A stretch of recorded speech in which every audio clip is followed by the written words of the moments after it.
Hello everyone and welcome back to Ushanka Show. I'm your host Sergey Sputnikov. Здравствуйте, дорогие товарищи! В эфире программа Ushanka Show. Today's video is a part 2 of the story about the most unusual Soviet store that didn't accept Soviet money, ruble.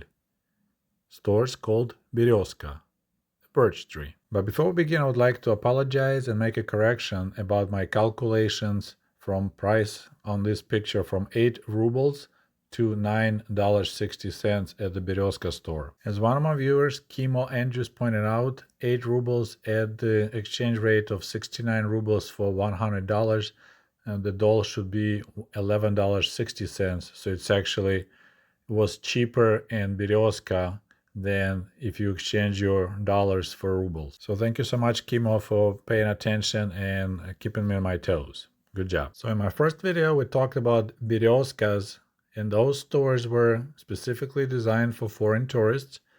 They had English title spelled Beriozka and English names like foodstuffs, souvenirs, and so on. And I just found out that official name of this retail chain was Beriozka Souvenirs.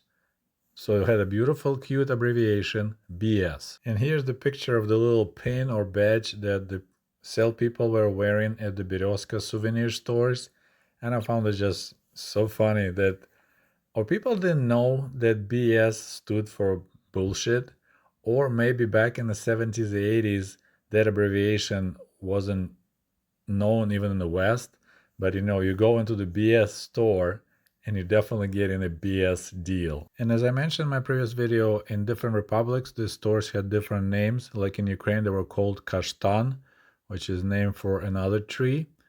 And this is the picture of the one in Kiev. But in today's video, we're going to talk about this type of Beriozka stores. As you see, it's spelled in cursive in Russian, Beriozka. And if you thought that the whole idea of having a retail store in the Soviet Union that did not accept Soviet rubles, only foreign currency, was kind of strange, the Russian version of Beriozka was even more weird because it did not accept foreign currency, but it also did not accept Soviet rubles.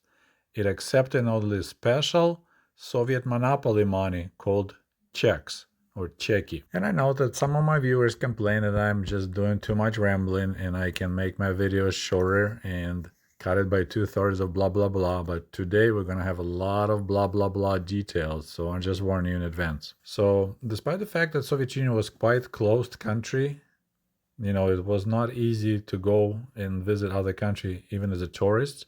Still, there are thousands of people that worked in the overseas, other countries, of course, mostly embassies, then sailors, truck drivers.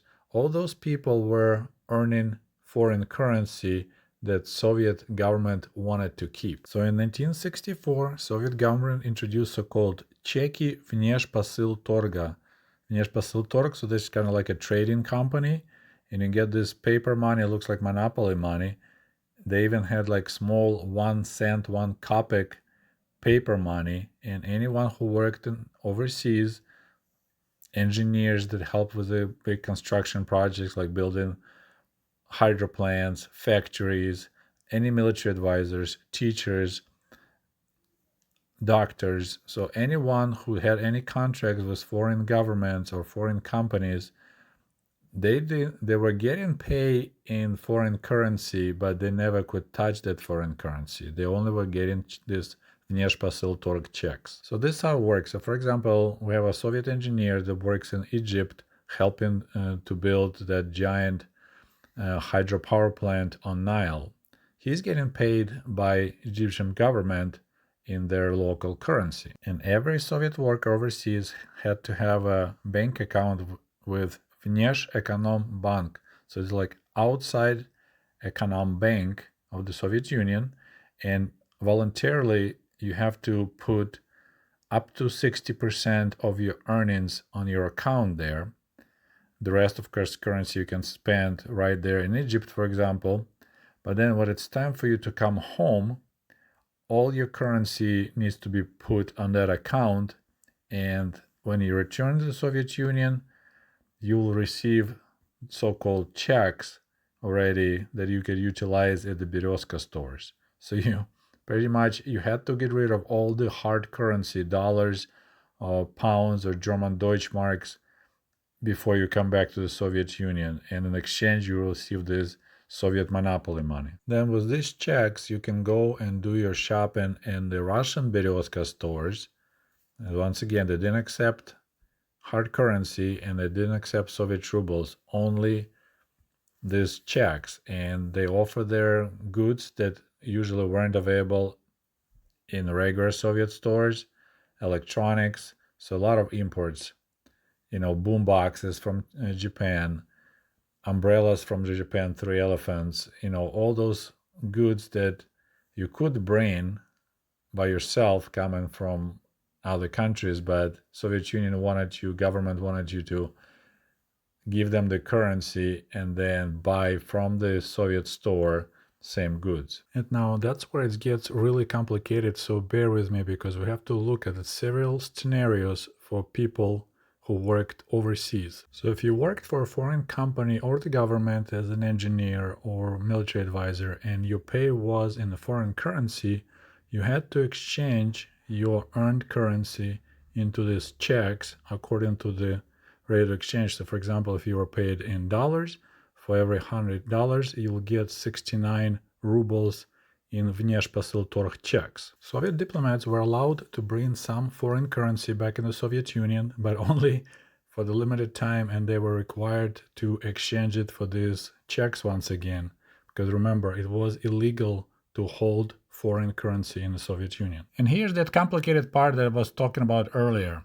So despite the fact that people were getting pretty much the same, for example, if you're a translator working in Hungary or India or United States, your pay will be, for example, 200 rubles per month. But if you work in Eastern Europe or any other country that belong to the Council for Mutual Economic Assistance, COMCON, or we called it in Russian, SEV, your 200 rubles will be paid in certificate that had a blue stripe. Those certificates could be exchanged to the Soviet ruble at the rate of 1:1. So your 200 rubles in Hungary or Vietnam or Cuba will be still 200 Soviet rubles when you exchange it upon returning to the Soviet Union. But if you work as a translator in the third world countries, anywhere in Africa or India or somewhere else, you'll get checks with the yellow stripe. And the official exchange rate for the yellow stripe certificates or those checks was 4.6 to 1.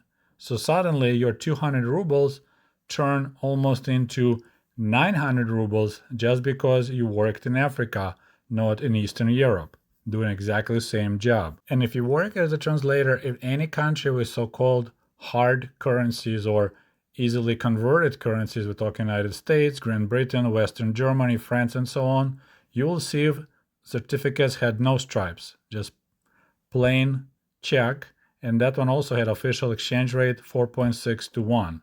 So once again, your pay is almost 5 times higher than pay of translators in Eastern Europe, for example. So if you look at the Beriozka catalogs from the late 70s, early 80s, you'll find out that Volga Gaz-21, the price tag was 5,500 rubles in blue stripe currency and only 1,200 rubles in yellow striped or no stripe currency. So huge difference in price, just ginormous. This difference in stripe, no stripe, blue stripe, yellow stripe also reflected on the black market rates. So your blue stripe certificates were purchased for about double the price. So 2 for 1. Yellow stripe ones, 6 to 7 rubles, Soviet rubles for 1 yellow striped certificate, and 8 to 9 for no stripe certificate. I'm not sure why was the difference, but the ones that had no stripe had the highest exchange rate on the black market. This crazy blue stripe, yellow stripe, no stripe system lasted till 1974 when it was canceled and everyone received just one kind of внешторгбанк check. So now it was no difference where you were Cuba, India, or Hungary, you were getting exactly the same conversions, exactly the same внешторгбанк checks. So why would people pay so much extra money on the black market for these checks? Because they could purchase goods not available in the regular stores. And you were talking about boom boxes from Japan. I remember 3 elephants umbrellas from Japan were like hot item. Import alcohol, Marlboros, different cigarettes, all those goods that we couldn't buy in the regular stores. They were available in Beriozka for those checks. So there was a huge black market going on. There was people hanging out by every Beriozka store offering you to buy or sell checks. Another cute, I guess I can say cute detail about this type of Beriozka stores, they had nothing on the displays on the windows. Usually windows were completely blocked from you in, so you couldn't see what's inside. You know, in Soviet retail, you hide your product, you don't display your product. This Beriozka retail chain was shut down in 1988. So in the end of the life of the Soviet Union, there was decided that it's not socially fair system. Pay people just because they work overseas differently and have a special access goods that other people can get. So in 1998, all the Beriozka were closed down. And now all those silly Soviet monopoly money is just a hot item for the paper money collectors all over the world because it's so unusual, so different.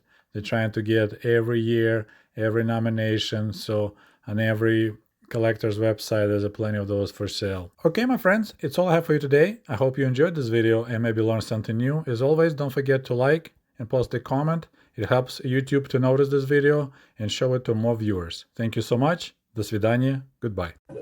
Sergey wrote a book based on diaries he made when he was first in the United States. And as I understand, this is just volume 1, right? That's correct. He's going to have multiple volumes coming out. Well, I said, well, since Sergey is kind enough to come up and speak with us, I bought the book. I said, I might as well read this. I read this in one sitting. 2 hours, 2.5 hours. I just couldn't put it down. It was so fascinating because your writing is very compelling, for one, and his story is very interesting for two. It's really interesting. You know, we've lived here our whole lives. We don't have that perspective. It's just so interesting to hear someone else's perspective about what we take for granted. So I hope you really tune in and listen to what he has to say. It's a very interesting, very informed perspective. Sergey is not a historian. He's an electrical engineer by trade. But I find that he has a depth of understanding on history, economics, culture. So just a very observant fellow and a great storyteller. So let's